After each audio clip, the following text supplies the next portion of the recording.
വിശദമായ വാർത്തകളിലേക്ക്.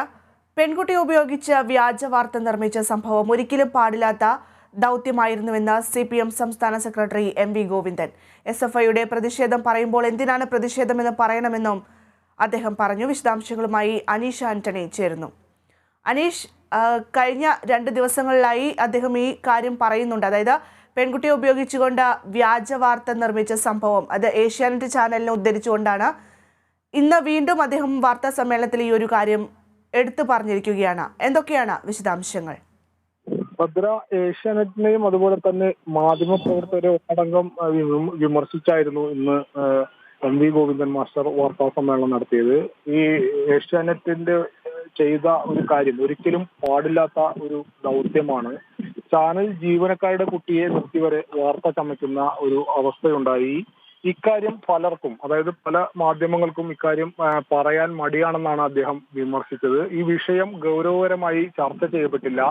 വ്യാജ ജനാധിപത്യത്തിന് വഴിവെക്കുന്നതാണ് ഇത്തരം പ്രവണതകളെന്നും അദ്ദേഹം ഓർമ്മിപ്പിച്ചു. SFI ഏഷ്യാനെറ്റ് ഓഫീസിലേക്ക് പ്രതിഷേധം നടത്തിയെന്ന് പറയുമ്പോഴും എന്തിനാണ് പ്രതിഷേധിച്ചത് എന്ന കാര്യം ഒരു മാധ്യമങ്ങളും പറയുന്നില്ല. എന്തിനാണ് അത് മൂടിവെക്കുന്നതെന്നാണ് മാധ്യമങ്ങളോട് ഗോവിന്ദൻ മാസ്റ്റർ ചോദിച്ചത്. ആടിനെ പട്ടിയാക്കുന്ന പ്രചാരവേലയാണ് ഇതിലൂടെ നിർമ്മിച്ചെടുത്തത്. ഇത്തരം കാര്യങ്ങൾ പറഞ്ഞാണ് അദ്ദേഹം മാധ്യമങ്ങളെ വിമർശിക്കുന്ന രീതിയിലേക്ക് എത്തിയത്. അതുപോലെ തന്നെ തൃശ്ശൂരിൽ സുരേഷ് ഗോപി നടത്തുന്ന ചാരിറ്റി പ്രവർത്തനങ്ങളെയും അദ്ദേഹം വിമർശിച്ചു. ഈ ചാരിറ്റി രാഷ്ട്രീയവും രണ്ടാണ്. ചാരിറ്റിയിലൂടെ രാഷ്ട്രീയ ലാഭം ഉണ്ടാക്കാനാണ് സുരേഷ് ഗോപി ശ്രമിക്കുന്നത്.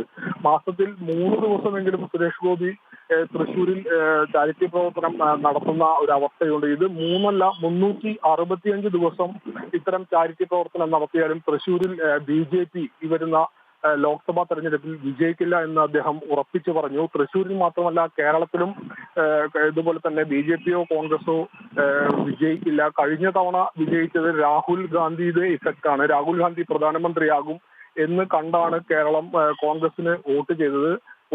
ഒരു തവണ തെറ്റുപറ്റിയത് വീണ്ടും ഒരിക്കലും ആവർത്തിക്കില്ല എന്നും അദ്ദേഹം പറയുകയുണ്ടായി. ഭദ്ര, അനീഷ്, ഇത് ജനകീയ പ്രതിരോധ യാത്രയുടെ ഭാഗമായുള്ള മാധ്യമങ്ങളെ കാണുമ്പോഴായിരുന്നു അദ്ദേഹം ഈ ഒരു കാര്യം പറഞ്ഞത്. കഴിഞ്ഞ ദിവസമായിരുന്നു ഈ യാത്ര തൃശ്ശൂരിലേക്ക് പ്രവേശിച്ചത്. ഇന്നത്തെ ഈ യാത്രയെക്കുറിച്ചുള്ള വിശദാംശങ്ങൾ എന്തൊക്കെയാണ്? ഇന്ന് തൃശ്ശൂർ ജില്ലയിലെ ഈ പത്രസമ്മേളനത്തിന് ശേഷമാണ് അദ്ദേഹത്തിന്റെ യാത്ര ആരംഭിച്ചത്. ജില്ലയിലെ വിവിധ ഇടങ്ങളിൽ ഇന്ന് പര്യടനമുണ്ട്. മൊത്തം ആകെ 12 സ്ഥലങ്ങളിലാണ് ഈ യാത്ര. തൃശ്ശൂർ ജില്ലയിൽ ഇന്നലെയും ഇന്നും നാളെയുമായി പര്യടനം നടത്തുക. ഇന്നത്തെ പര്യടന ശേഷം നാളെ കൂടി തൃശ്ശൂരിൽ വിവിധ സ്ഥലങ്ങളിൽ പര്യടനമുണ്ടാകും. നാളെ ഇരിങ്ങാലക്കുടയിലാണ് അദ്ദേഹത്തിന്റെ വാർത്താ സമ്മേളനം ഉള്ളത്. ഇരിങ്ങാലക്കുടയിൽ നിന്ന് ആരംഭിക്കുന്ന യാത്ര നാളെ വൈകിട്ടോടെ തൃശ്ശൂർ ജില്ല വിടും. ഭദ്ര.